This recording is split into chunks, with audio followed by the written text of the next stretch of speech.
Քրիստոսի խաչափայտի մասունքը 3 կիրակնօրյա պատարագին առաջին անգամ էր բերվում Կոշ գյուղի Սուրբ Գևորգ եկեղեցի։ Կոշեցիները եւ տարբեր թեմերից այստեղ ուխտի եկած հավատացյալները թափոր կազմած դիմավորում են Սուրբ Մասունքը, միասին մասնակցում պատարագին։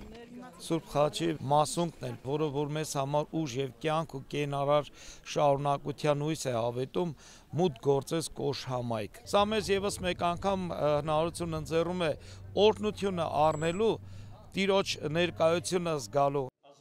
Պատարագիչ հոգևորականը Տեր Մանուկ քահանա Զեյնալյանն էր։ Ամենայն հայոց հայրապետի օրհնությամբ եւ Արագածոտնի թեմի առաջնորդի նախաձեռնությամբ արդեն երկրորդ տարին է, ինչ մասունք է բերվում այս եկեղեցի։ Անցյալ տարի էլ ուխտավորները հաղորդակցվեցին Սուրբ Գևորգ Զորավարի մասունքի հետ։ Եկեղեցի գալուց իրանց հավատքը, իրանց մոտեցումը ավելի շատանում է, բայց որ եկեղեցում լինում է մասունք, կրկնապատկվում է այդ ամեն ինչ, իրանք կապվում են, աղոթում են, զգում են այդ մասունքի ուժը, զորությունը ու դրանով զորանում են իրանց աղոթքների մեջ եւ իրենց մեջ։ Վստահաբար պիտի ասեմ, որ այս օրհնությունը պիտի մշտապես շարունակվի բոլոր եկեղեցիներում եւ սա,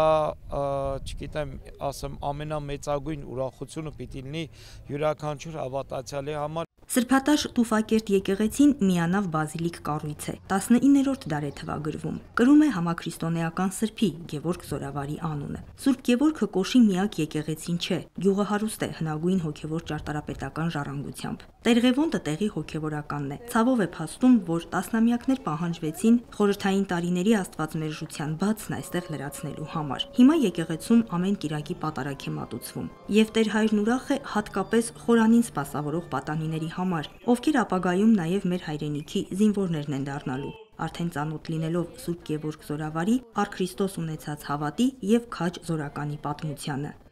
Պատարագին ներկաները խաչի կնքահայրը, բարերարներ, ուխտավորներ հաղորդվեցին մասունքի հետ, միասին մասնակցեցին սիրո ճաշին։ Սոնա Խաչատրյան, Վռամ Խանամիրյան, եկեղեցական կյանք։